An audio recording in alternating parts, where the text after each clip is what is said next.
এক প্রান্ত থেকে শাহিন শাহ আফ্রিদির গতি আর অন্য প্রান্তে মুস্তাফিজের নিখুঁত সব কাটাস। নিলামের আগেই শিরোপা জেতার সবচেয়ে বড় দাবিদার বনে গেল লাহোর কালান্দার্স। গত আসরে শিরোপা জেতা দলটা এবার আবারও স্কোয়াড সাজিয়েছে শিরোপা জেতার লক্ষ্যেই। নিলামের আগেই দলে নিয়েছে শাহিন, মুস্তাফিজ, সিকান্দার রাজাদের মতো তারকাদের।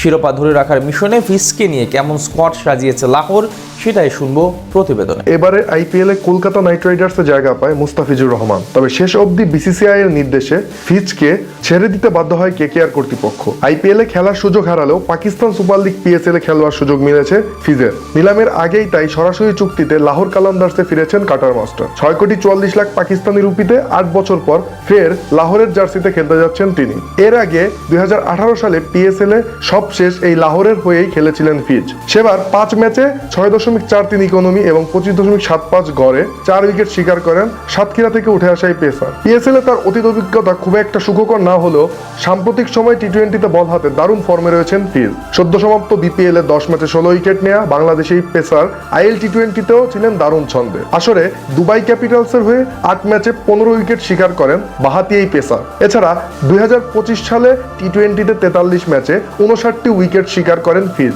তাই লাহোরের এই দলটিতে মুস্তাফিজের অন্তর্ভুক্তি নিঃসন্দেহে দলটিকে ব্যাপকভাবে উপকৃত করবে এমনটাই আশা করা যায়। এমনিতেও দলটিতে আরো রয়েছেন পাকিস্তানি তারকা পেসার শাহিন শাহ আফ্রিদি, যিনি কিনা পিএসএল এর গত সিজনের সর্বোচ্চ উইকেট সংগ্রাহক। ফলে এই দুই পেসারের সমন্বয়ে ইতিমধ্যেই শক্তপোক্ত পেস বোলিং অ্যাটাক দাঁড় করে ফেলেছে বর্তমান চ্যাম্পিয়নরা। তাছাড়া দলটিতে এক্স ফ্যাক্টর হিসেবে রয়েছেন পাকিস্তানি বংশোদ্ভূত জিম্বাবুয়ান অলরাউন্ডার সিকান্দার রাজা। ব্যাট হাতে 7 বলে 22 রানের বিস্ফোরক ইনিংসে যিনি 2025 পিএসএল এর ফাইনালে লাহোরকে ভিড়িয়েছিলেন জয়ের বন্দরে। তাছাড়া ব্যাটার হিসেবে দলটিতে জায়গা করে নিয়েছেন ওপেনার মোহাম্মদ নাইম ও আব্দুল্লাহ শফিক পিএসএল এর গত সিজনে 148 স্ট্রাইক রেটে 390 রান সংগ্রহ করেন, আর নাইম করেন 163 স্ট্রাইক রেটে 314 রান। সবচেয়ে গুরুত্বপূর্ণ বিষয় হলো এই যে ফাইনালের মতন মহাগুরুত্বপূর্ণ ম্যাচে 27 বলের 46 রানের ইনিংস খেলবার পথে মোহাম্মদ নাইম 6টি ছক্কা হাঁকান, আর কোয়ালিফায়ার 2তে 25 বলে 50 রানের বিস্ফোরক এক নক খেলেন তিনি।